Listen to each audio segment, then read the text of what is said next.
tinoda kuti kana tauya this revolution, the Geza revolution, I salute the Geza revolution. Vana veZimbabwe tiri kuda kuti titaure mashoko anoita kuti nyika yedu iende mberi.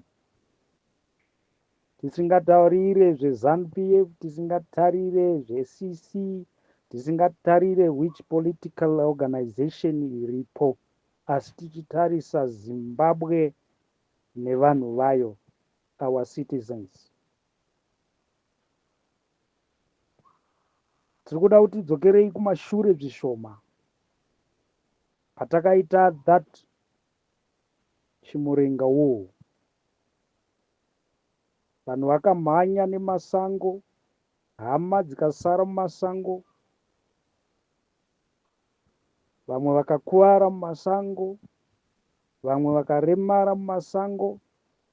Tine donzo rechinhu chimwe kuti nyika yedu inake, nyika yeZimbabwe ive yehuchi nemukaka, sezvo yagara iri yehuchi nemukaka.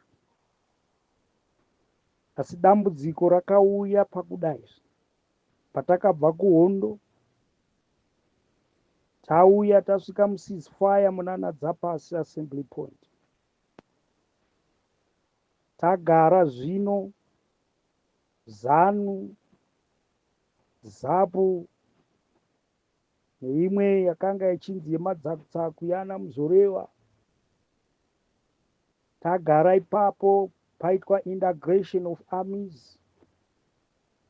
Tikatanga kuronga, pakava nehurumende yakatungamirirwa nguva yana Mugabe.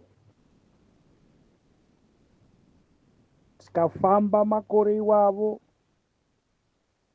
zvinhu zvichinge zvakati nakei, asi zvatakange tatenderana kubva kuhondo zvakange zvotsaudzirwa. Vazhinji vedu vari kuwawata as war veterans, they are not. I salute vaGeza nekuti tikatarira tichangobva kuhondo takaita yainzi D-mob yemacomrades. Macomrades akanga abva kuhondo akanzi chiendai kumisha nekuti basa ramakabata rakanaka ende zvanga zvakanaka zvikuru. Asi ndo pakapinda zvigananda zvizhinji zvakange zvasara zvakagara mukati menyika ino, vagara vari vatengesi vachitora mapositions.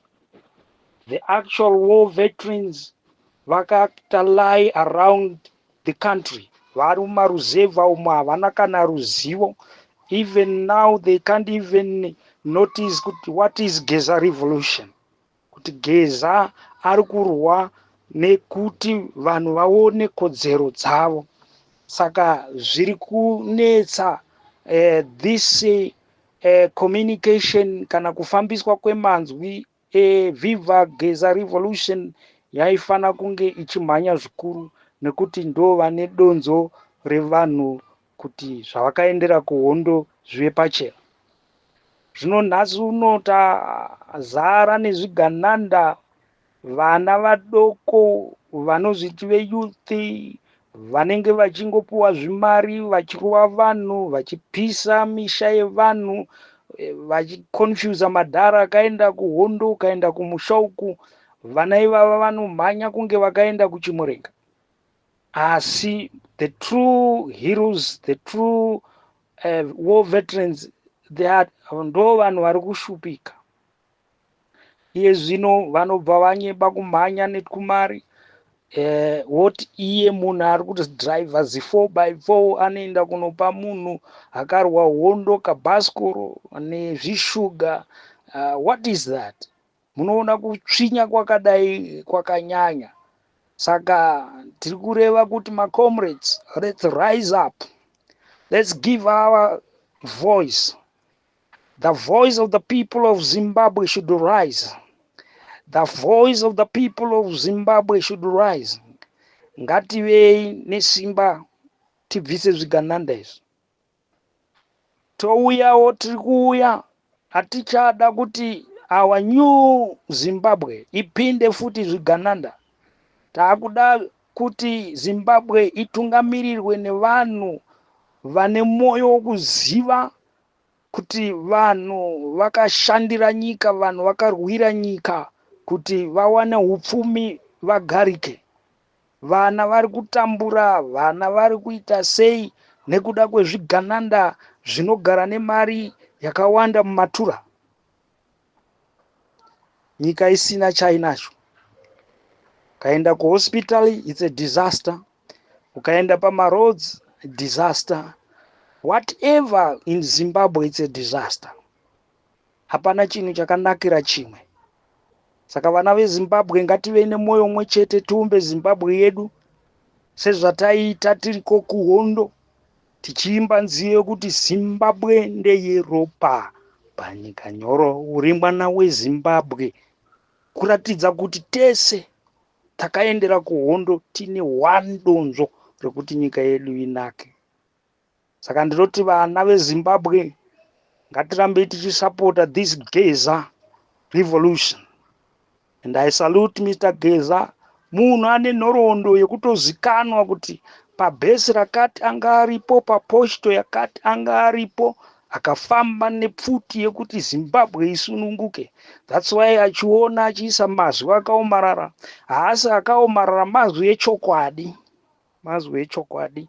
Saka ngati tungamirirwei nevakuru vedu ava kuti tisvike kwatinosvika. Tinoda kuti tibvise mweya wekuuraya mamwe ma-opposition parties, kana kuti when I say opposition parties, ndiri kureva kuti vanhu vane mufungo wekuti nyika yedu iende mberi. Ngatisavauraya just because tine ma-interest edu ekuti tibire vanhu. Taramba ipapo. Zvigananda no, zvigananda no, zvigananda kure. Taakuda vanhu vari patriotic, vane pfungwa yekuvaka nyika. Nyika ienderere mberi, nyika isununguke, uchine mukaka uverere. Tinoda kuti patichapinda muZimbabwe nyowani, tigadzirise zvatakaita during the war, patakauya pama-assembly points, pa-ceasefire, pane mabiko nema-rituals anofana kuitwa those camps. Ndinorwadziwa zvikuru ukasvika pavanoti the biggest assembly point yeDzapasi, kune mudzimu inoera inofana kunouchirirwa maoko ichitendwa kugashirwa kwayakaita vana nekutenda midzimu mumasango mese mataifamba kuti tikomborerwe kuti nyika yedu iende mberi. Zvino zvigananda zvinotodziisa midzimu yenyika, zvoreva kuti ivhu rose nderangu. Chigananda chakawana kupi ivhu? Chigananda chakawana kupi ushe? Chigananda chakawana kupi zvose izvi? That's why nyika yedu ichienda kumatere, nekuti tiri kuiabusa, hatisi kuita the real channel. Ngatidzokerei pachikare chedu, nyika yedu izere ufumi, nyika yedu yakakomborerwa. Ndinoti zvigananda kwamuri kwose, dzosai mwoyo wenyu, titonge nyika yedu, titungamirirwe nevatungamiriri vanova nemwoyo nevanhu.